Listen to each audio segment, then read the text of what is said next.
कुम्हार बनना बहुत कठिन है। शिल्पी का काम है, अनगढ़ पत्थर पर काम है, और उसका काम भी इतना अच्छा काम है कि पत्थर पर टक टक टक टक टक टक टक टक टक टक टक टक मारता रहता। टक टक करना कठिन नहीं है, मगर कठिन है कब तक टक करना है, कब तक कैसे कैसे कैसे कैसे कैसे कैसे टक करना है, ये प्रमुख कला है। उपाध्याय यानी कि एक जीवन निर्माण की कला का जानकार व्यक्ति है, और हर किसी के जीवन का वह निर्माण कर सकता है। जैन परंपरा में उपाध्याय जी को बहुश्रुत कहा गया है। उपाध्याय के ज्ञान में दोनों चीजें होती हैं। उपाध्याय जी के जो 25 गुण हैं, ये केवल ज्ञान के ही सूचक नहीं हैं। यदि ज्ञान के सूचक होते तो फिर 11 अंग 12 उपांग काफी थे। 11 अंग 12 उपांगों के साथ में 2 चीजों को और जोड़ा, और वे 2 गुण तो बहुत ज्यादा महत्व के हैं। उपाध्याय के विषय में जब अपन पढ़ते हैं तो अपन लोग कह सकते हैं कि ज्ञान और क्रिया इन दोनों की समवेत एक युति ये उपाध्याय जी हैं। फिर से कहना चाहता हूं, ज्ञान इसलिए कि 11 अंग 12 उपांग, इससे अतिरिक्त ज्ञान कुछ है ही नहीं। अंग हम उनको कहते हैं जैसे शरीर के अंग होते हैं ना। उदाहरण के बतौर तुम यूं समझो, मत्था एक अंग है, आंख उपांग है, नाक उसका उपांग है, हाथ मानो अंग है, उंगलियां उपांग हैं, अंग उपांग। जैसे शरीर के अंदर अंग और उपांग होते हैं, अंगों और उपांगों की युति मानव का, जीव का शरीर होता है। देवादिदेव परमात्मा के ज्ञान का जो शरीर, जो अर्थ के रूप में मालिक ने देशना दी, वो सारे का सारा ज्ञान। एक बात याद रखिएगा, मैंने पहले भी कहा था, आज फिर से कहना चाहता हूं, मालिक अर्थ की अपेक्षा से ही वाचना देते हैं। वाचना का मतलब है पढ़ाना।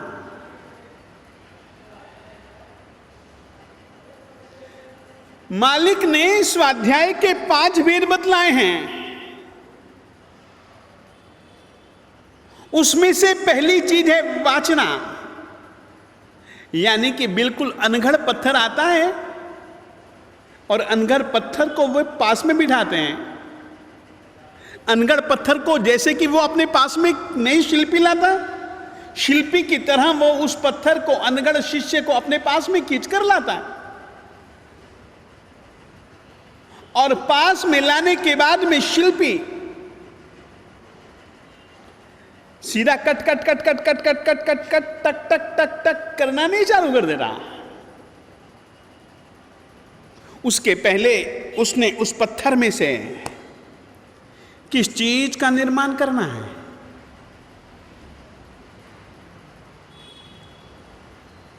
वो चीज उसके दिल में होती है। दिल में बिठलाई गई चीज को वह पत्थर में ढूंढता है, और पत्थर में ढूंढते हुए उसको दो चीजें मिलते हैं। एक तो वो हिस्सा उसको दिखता है जिस हिस्से में वो आकार है, जिस हिस्से में वो रूप है, और वो भी पत्थर का हिस्सा उसको दिखता है।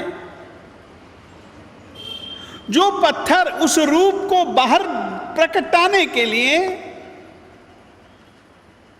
निकम्मा है,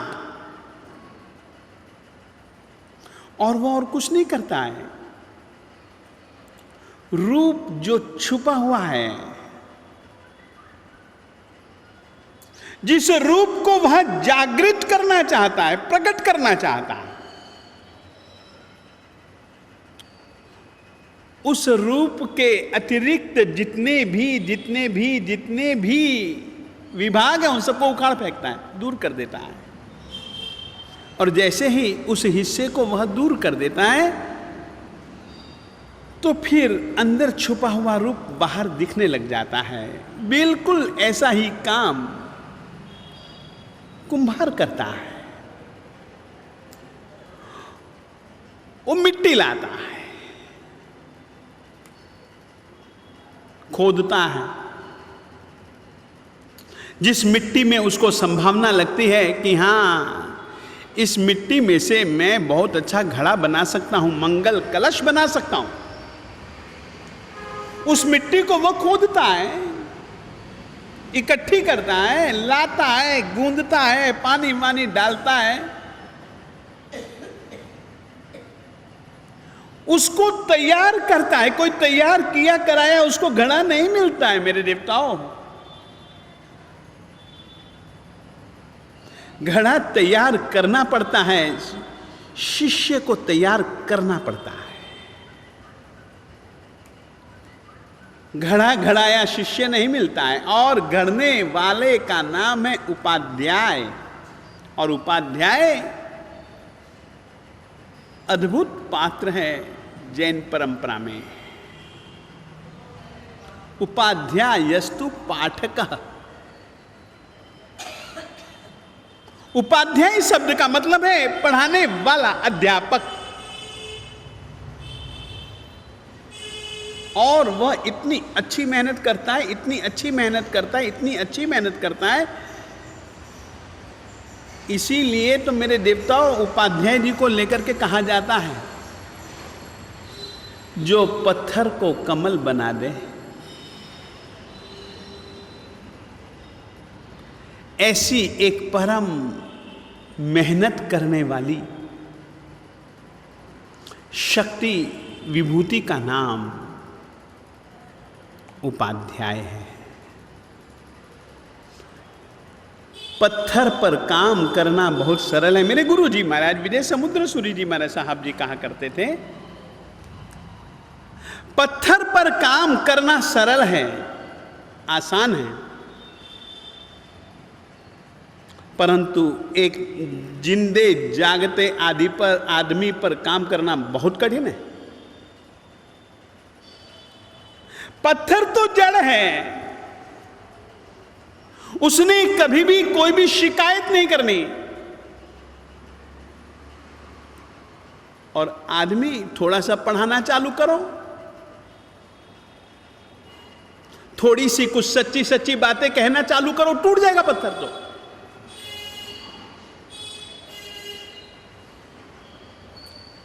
किसी को भी थोड़ी सी, बैठे हुए लोगों में से, या मैं भी हूं, आप लोग भी हैं, किसी को थोड़ी सी सच्ची बात कह दो, दूसरे दिन वो बेचारा आना पसंद नहीं करता है, नहीं करेगा। ये जीवन निर्माण शक्य नहीं है।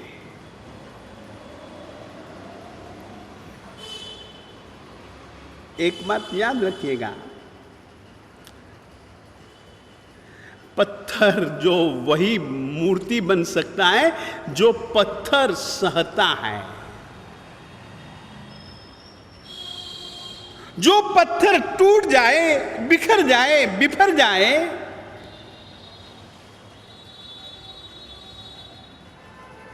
उस पत्थर को क्या कभी मूर्ति बनते हुए देखा है क्या? और आदमी को थोड़ी सी भी सही सही बातें कह दो, कैसे वो बिफर जाता है। ये समझ लेना चाहिए कि ये निर्माण के योग्य मिट्टी नहीं है, ये तो रेती है। बीकानेरी बालू,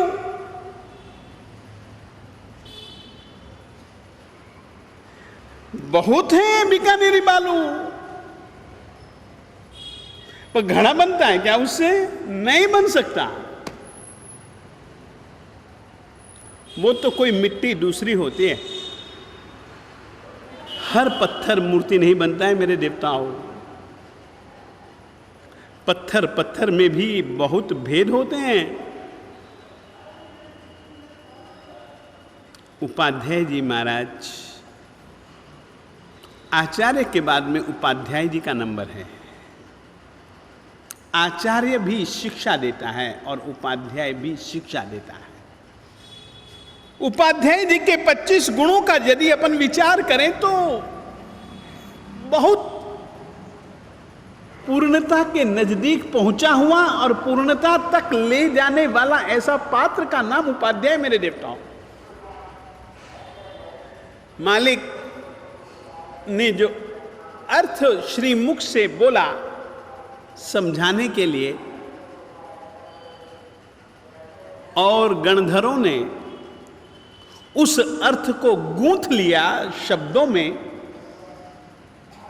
ऐसी रचना का नाम है अंग रचना, अंग आगम। फिर से कहना चाहता हूं, अंग उपांग को समझो। ये अंग है तो ये उपांग है,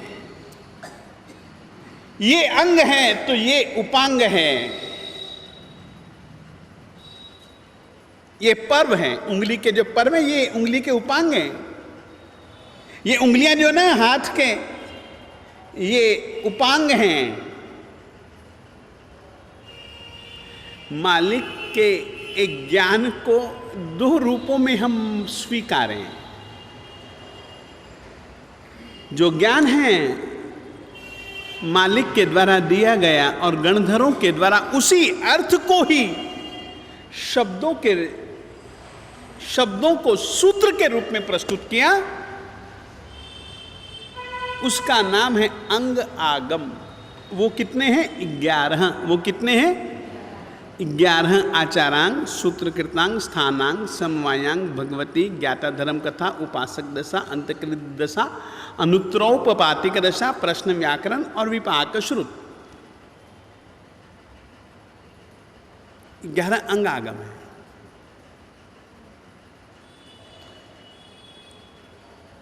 बारह उपांग आगम है। अंग आगमों में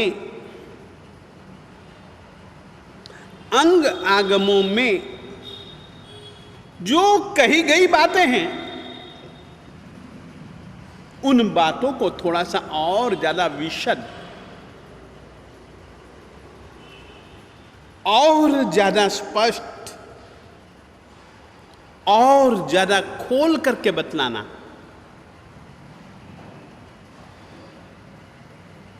जिन आगमों का ऐसा विषय है, उन आगमों को हम उपांग कहते हैं। क्या कहते हैं? उपांग। अंग उपांग में अंतर समझ गए? और 12 उपांग हैं। उपांग आगम कितने हैं? 12। औपपातिक, राजप्रश्नीय आदि, ये 12 उपांग आगम है राजा। 11 और 12।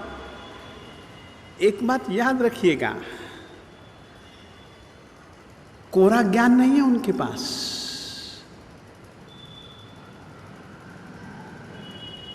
बहुतों के पास कोरा ज्ञान होता है। कोरे ज्ञान का महत्व नहीं है उपाध्याय की जिंदगी में। उपाध्याय की जिंदगी के 2 गुण तो अद्भुत हैं। चरण सित्तरी और करण सित्तरी। क्या कहते हैं उनको? चरण सित्तरी, करण सित्तरी। ये बहुत जबरदस्त चीज है मेरे देवताओं।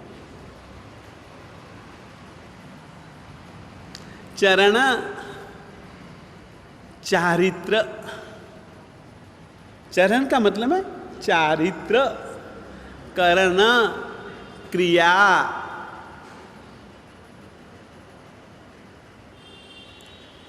अंग आगम और उपांग आगम एक ज्ञान के भंडार हैं।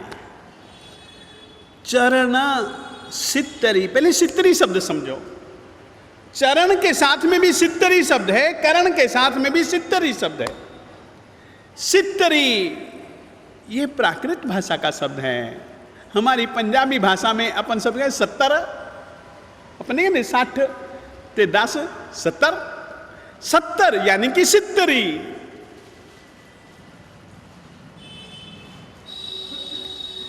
चारित्र के पालन के लिए 70 मर्यादाएं।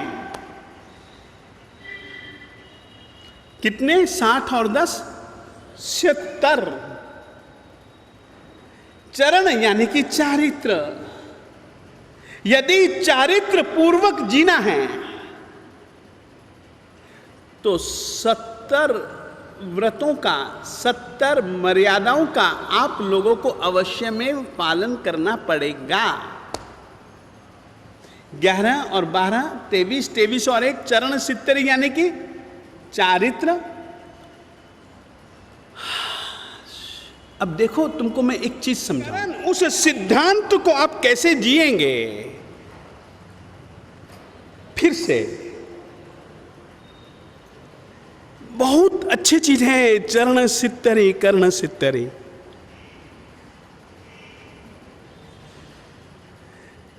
आचरण कैसा होगा वो एक सैद्धांतिक रूप से समझाते हैं कि साधु तेरे ये महाव्रत हैं, उन महाव्रतों को जीने के लिए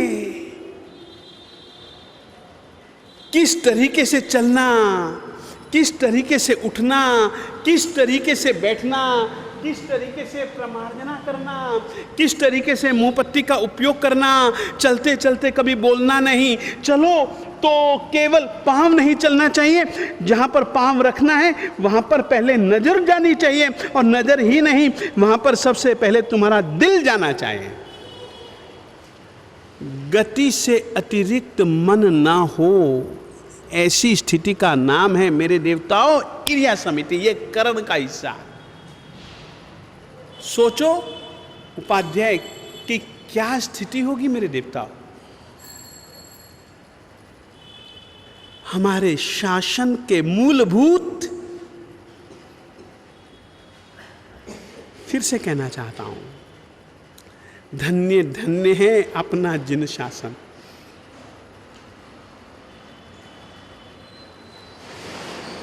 धन्य धन्य है जिनेंद्र परमात्मा।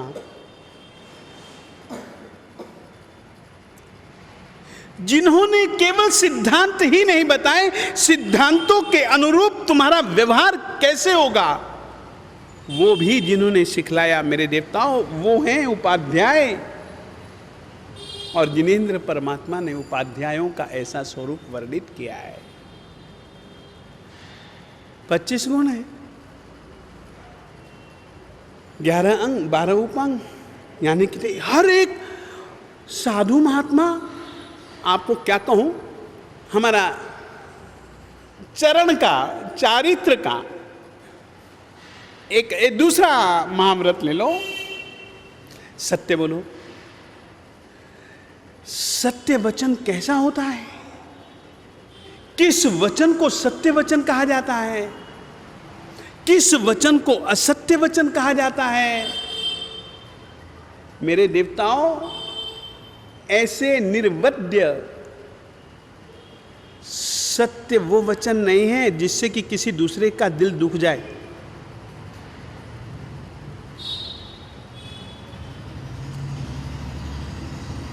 इस तरीके का एक परम तत्व है मेरे देवता उपाध्याय। स्वयं जी रहा होता है तो दूसरे को जीने के लिए ढंग बतलाता, स्वयं के ज्ञान से भी, स्वयं के जीवन से भी। ऐसा उपाध्याय पद नव पदों के अंतर्गत सचमुच में बहुत अद्भुत है। आचार्य पद, उपाध्याय पद, अरिहंत और सिद्ध पद अपने आप में दो तो पूर्ण हो गए, और आचार्य उपाध्याय वे हैं जो पूर्ण बनने का प्रयास कर रहे हैं। मेरे देवताओं,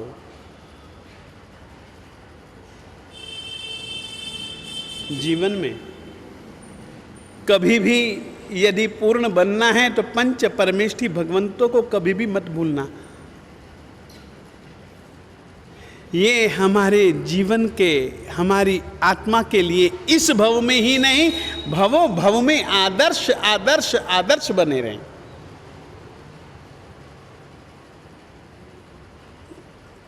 इस चीज का नाम है आराधना। जिंदगी में अरिहंतों की आज्ञा, सिद्धों का ध्यान, आचार्यों का आचार का कथन, आचार का उपदेश, आचार का जीना, और उपाध्याय जी में ज्ञान और आचरण। सचमुच में अपन भी धनभागी बन जाएंगे यदि इस राह पर चलते रहेंगे। इतना ही समय